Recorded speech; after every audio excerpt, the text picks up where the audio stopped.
পরীক্ষার দিনে অষ্টম শ্রেণীর ছাত্র পৃথ্বীরাজের মর্মান্তিক মৃত্যু। স্কুলের বিরুদ্ধে অসহযোগিতার অভিযোগ বাবার। পৃথ্বীরাজ অসুস্থ হয়ে পড়লে স্কুল কর্তৃপক্ষ তাকে প্রাথমিক চিকিৎসা করায়নি বলে অভিযোগ। পুলিশ ঘটনাস্থলে পৌঁছে তদন্ত শুরু করেছে। পরীক্ষার দিনে স্কুলে অসুস্থ হয়ে মর্মান্তিক মৃত্যু অষ্টম শ্রেণীর ছাত্র পৃথ্বীরাজের। স্কুলের বিরুদ্ধে অসহযোগিতার অভিযোগ বাবার। মাত্র 14 বছর বয়স অষ্টম শ্রেণীর ছাত্র পৃথ্বীরাজ হালদার। আজ তার পরীক্ষা ছিল। প্রতিদিনের মতোই সকাল 8টায় বাড়ি থেকে বেরিয়েছিল সে। পরিবার সূত্রে জানা গিয়েছে সকাল 8:48 নাগাদ একটি ফোন আসে বাড়িতে। তড়িঘড়ি করে তাকে স্থানীয় একটি নার্সিং হোমে নিয়ে যাওয়া হলে চিকিৎসকেরা মৃত বলে ঘোষণা করেন। পৃথ্বীরাজ ছোটবেলা থেকেই ওই স্কুলেই পড়তো, নার্সারি থেকে শুরু করে অষ্টম শ্রেণী পর্যন্ত। সে দ্য সামিট স্কুলের ছাত্র ছিল। হঠাৎ কি কারণে অসুস্থ হলো, যার ফলে মৃত্যু হলো, সে বিষয় পরিষ্কার নয়। মৃত ছাত্রের বাবা রাজকুমার হালদার পেশায় ব্যবসায়ী। 3 ছেলের মধ্যে পৃথ্বীরাজই ছিল সবচেয়ে ছোট। ঘটনার পর স্কুলের পক্ষ থেকে কোনো রকম সহযোগিতা করা হয়নি বলে অভিযোগ তুলেছেন বাবা। কিভাবে এমন ঘটনা ঘটল তা নিয়ে প্রশ্ন উঠতে শুরু করেছে। এই ঘটনায় এলাকায় নেমে এসেছে শোকের ছায়া।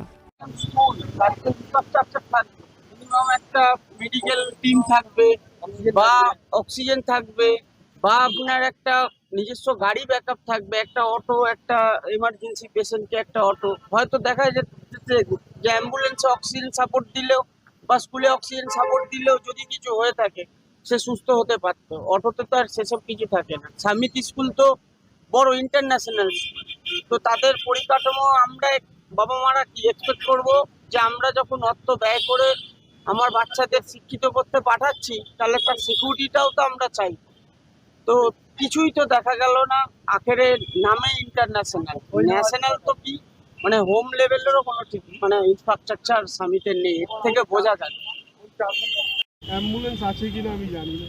আমাকে ফোন করা হয়, আমার ফোনটা আমি পরে 3বার করার পরে ফোনটা ব্যাক করতে বললো আপনার ছেলে অসুস্থ, আপনি এক্ষুনি আসুন। আমি বললাম যাই কিছু হয়ে যায় আপনারা ওকে নার্সিংহোমে নিয়ে যান এবং ওর মেডিকেলও আছে, আর ওইসব নিয়ে কোনো চিন্তা করতে হবে না, আপনারা গেলেই মাত্র ভর্তি নিয়ে নেবেন, ঠিক আছে। নার্সিংহোমে নিয়ে যাও, ওরা তখন বললো ঠিক আছে আমরা নিয়ে যাই। একটা অটো ডেকেছি, কোনো অ্যাম্বুলেন্স নেই স্কুলে, যে কাছাকাছিও কোনো, যদি স্কুলেও অ্যাম্বুলেন্স তো নেই, কাছাকাছি যদি কোনো অ্যাম্বুলেন্স থাকতো তাতেও সেই অ্যাম্বুলেন্স ডাকতো, তাতেও মানা যেত। একটা অটো ডেকেছি, জানি না কি কারণে।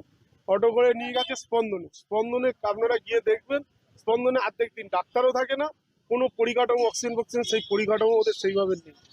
ওরা যদি হিন্দুস্তান হেল্প পয়েন্ট কি আমি বলেছিলাম নিয়ে যেত, তাও আমি মনকে সান্ত্বনা দিতে পারতাম। তারপরে ওখান থেকে স্কুলেই মারা গেছে ছেলেটা।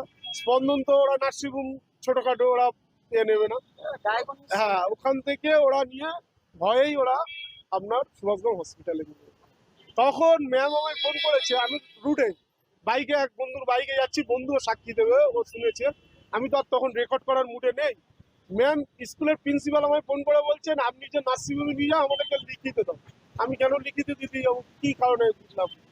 আমার বাচ্চা অসুস্থ হয়ে গেছে, আমি তাকে নিয়ে নার্সিংহোম যাবো না ওনার কাছে আমি কমপ্লেন লিখিত দিতে যাবো?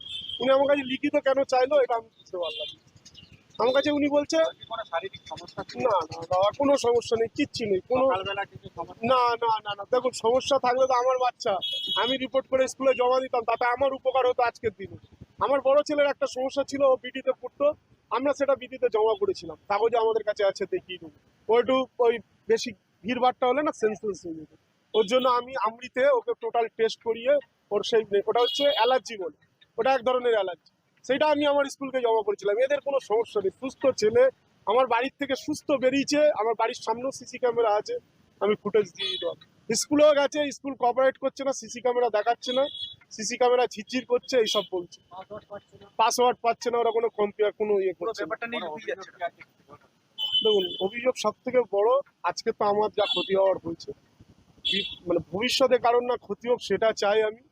অন্য বাচ্চাদের যাতে ওই সিকিউরিটিটা ওরা দেয়, ওদের কি কর্তব্য নেই যে গার্জিয়ান না আসলে কি ওরা নার্সিংহোমে নিয়ে যাবে না? তাহলে আমরা বাচ্চা ওদের কাছে কেন পাঠালাম?